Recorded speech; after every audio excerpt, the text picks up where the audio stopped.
This is a girl I worked with at the high school. First picture on the left is her trying to squat. Second picture is after working together for 20 minutes. I want to take time to look at this with another patient. So I posted on Instagram a picture of a girl I worked with at the high school who could not squat, and before this video started, there's a little voiceover of the picture and how she looked when she started, how she looked when it was over, after we worked together about 20 minutes. And I'm going to tie this in with someone I've been working with here at my clinic, which really applies to a lot of people I work with here at my clinic. People that are very deconditioned, people that just need quality of life. They don't have any big plans in their head as far as training goes. They need to understand how to gain strength and stability and just have, so they can care for themselves, stay out of the nursing home and things like that.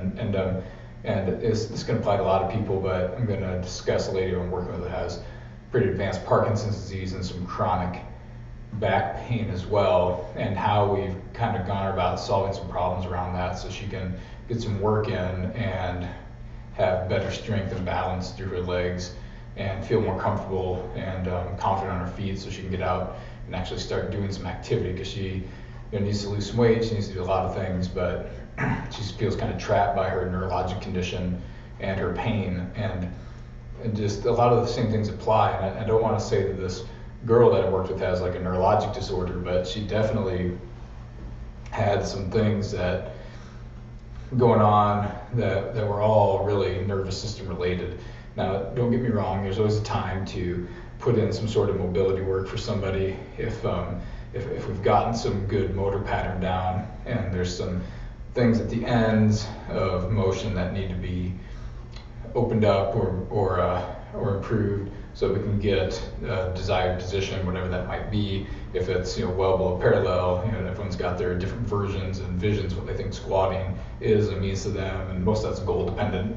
But for the most part, people that I work with, at the high school, we need to get you just a little bit below parallel. That's all we're asking for. And even in sports, there's not a lot of places where you have to squat that deep unless they're weightlifting or powerlifting. And even in most sports, there's not a lot of positions that you get in that make you produce power from an ass-to-grass position, so to speak. So, with our high school kids, we really just need them to at least get to parallel comfortably, safely, and repeatably. But we like a little bit deeper if we can get it. But this girl, she had, it was almost 100% motor pattern problem, and she just hadn't done it. And she had been to physical therapy, she'd been to a lot of other things, and everyone was trying to stretch this and that. No one was actually like squatting, and so I spent 20 minutes with her, assessed kind of what it looked like from the beginning, and she could basically like bend her knees. She's like, that's all far I go, as if I'm gonna fall over. And a lot of that kind of language leads me to believe that this is really mostly nervous system driven. She's not comfortable with the pattern, hasn't done it in a long time, maybe since infancy, who knows. And we really just need to kind of dust things off. So I'm going to walk you through kind of what we did.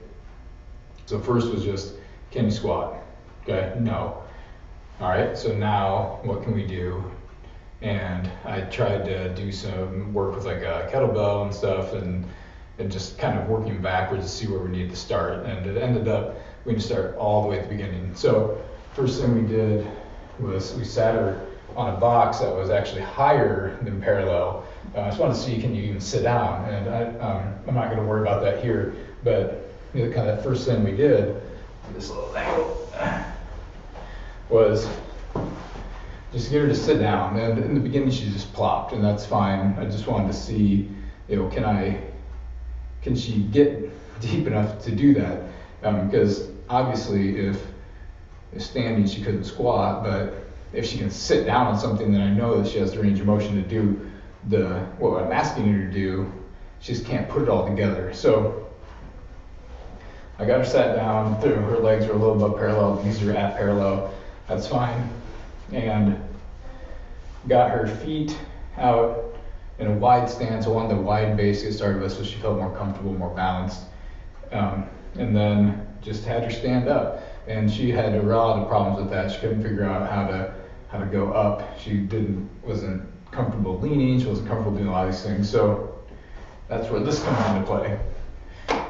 This is only a 10-pound plate, and yes, the plate can provide some balance, which is fine, and she needed a little bit of that in the beginning. She may always need something like that, but really what I wanted it for was so she could create tension. And a lot of people struggle with this because they don't have the stable trunk position to keep their nervous system safe and keep their back feeling like it's not going to move around all over the place and be put under a lot of different loads and stresses when they're going to be moving. So it starts to put the brakes on things because it's like we don't want to go into that squat because we don't feel comfortable there. So the biggest part of this was just something to create tension off of that wasn't too heavy so she could hold it out in front of her for a long time. So we had a 10-pound plate.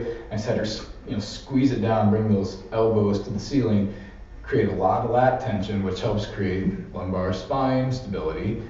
And we just worked on clamping down, pulling the rib cage down, standing up, and then reversing that. And at first, it was a lot of this and just kind of sitting, and until I explained to her that it's okay to lean forward a little bit, it's okay to find your balance between your hips and the plate, and just sit down. And after, 5 minutes or so of that, we just started to put together lots of reps of squeezing down tight and just touching the bench and coming back up. And I didn't get into a real complicated discussion of, I want you to breathe and brace and push down and out and all this stuff. I just was like, create tension on the plate and pull your rib cage down with your abs, and we're just going to sit and touch the bench. And we did that for a while, then we took the bench a little lower. And then after that, I had her standing, holding the plate, and creating that tension and keeping that ribs down, just letting her lean forward a little bit, and then sitting down at first, it was halfway down, 3/4 way down. By the end, you saw that picture in the beginning where we were able to get her all the way to pretty much parallel, maybe a little bit below. She's still a little shaky through there, and it's going to take a lot of reps with goblet squats and plate squats and stuff like that to get that figured out, but we know she can do it. So fast forward this to what I'm doing with this lady with Parkinson's disease, because it's similar. She has no balance, she has no coordination, she doesn't know how to create stiffness, she's dealing with a lot of issues, and we need leg strength. So we can do things like leg press, which is fine, but to add some volume, and we do a lot of sled work with her here too to get her moving, get some strength in those legs. But the other thing we can do is squatting from a chair. She's going to have to do that. She has to get up. So this is what we do here. This is like a modified Hatfield squat idea.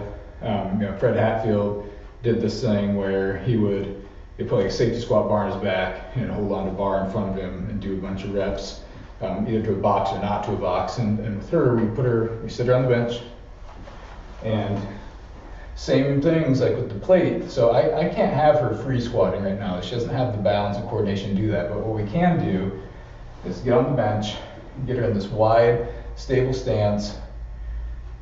She can put her hands on the bar, and now I don't have her hold the bar, I just have her with open hand, just push it down so she gets tight through the lats, tight through that low back, and it forces her, she doesn't know this, but it forces her to create some level of contraction through the abdominals and the trunk and those deep muscles of the spine.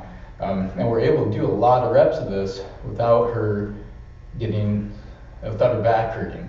And she doesn't always put all that together, but it's a big win because we're showing her she can move, she can get up, and doesn't have to hurt. So we get her hands here, and then I just have her push down. And yes, she's using her arms a little bit to get up, that's fine. And even if she's older, even if the rest of her life she needs to have something to help her up a little bit because she does have Parkinson's that's advancing and things like that. So she's probably always going to need something to stabilize her.